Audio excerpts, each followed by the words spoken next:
అండి. కొత్తూరగాయ అంటే ఎంతమందికి ఇష్టమో చెప్పండి. సో నిన్నొచ్చేసి మా అక్క సడన్గా హైదరాబాద్ రావాల్సి వచ్చింది.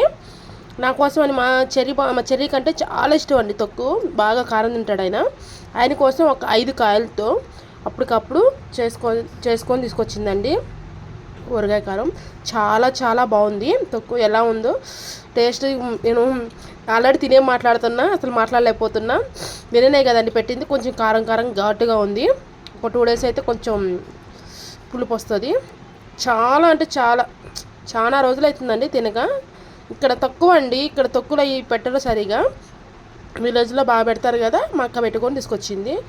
ఇది ఒకటి, ఇంకోటి తొక్కు పచ్చడి కూడా తీసుకొచ్చింది, అది కూడా చూపిస్తాను. కానీ చాలా బాగుందండి. ఇంకా చిన్న చిన్న పీసెస్ కట్ చేసుకొని మా సైడు అల్లం ఎల్లిగడ్డ పేస్ట్ అవేం వేయరండి, ఓన్లీ ఎల్లిపాయలు వేస్తారు. ఆవాలు మెంతుల పొడి వేస్తారు అంతే అండి. ఇక్కడ సైడ్ ఏమో అల్లం ఎల్లిగడ్డ, ఆవాలు, జీలకర్ర ఇవన్నీ వేస్తారు కదా, అట్లా ఏం వేయరు. ప్లస్ ఇది ఎల్లిపాయలు కూడా పొట్టు తీయకోకుండా వేస్తారండి, ఇట్లా వేస్తారు. ఎల్లిపాయలు వేస్తారు కానీ పొట్టు తీయరు. బాగుంటుంది టేస్ట్.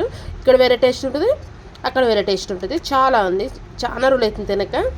ఇది ఒక 5 కాయలే అండి, ఎక్కువ కూడా కాదు. 5 కాయలతో తీసుకొచ్చింది, సరిపోతుంది. మళ్ళీ వచ్చినప్పుడు మళ్ళీ ఇంకా ఎక్కువ పెట్టినప్పుడు మళ్ళీ తీసుకొస్తుందండి.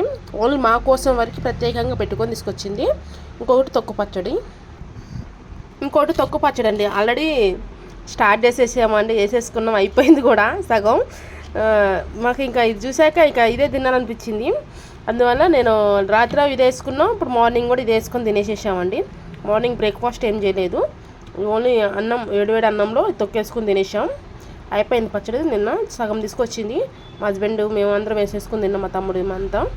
అయిపోయింది. టేస్ట్ మాత్రం సూపర్ అండి.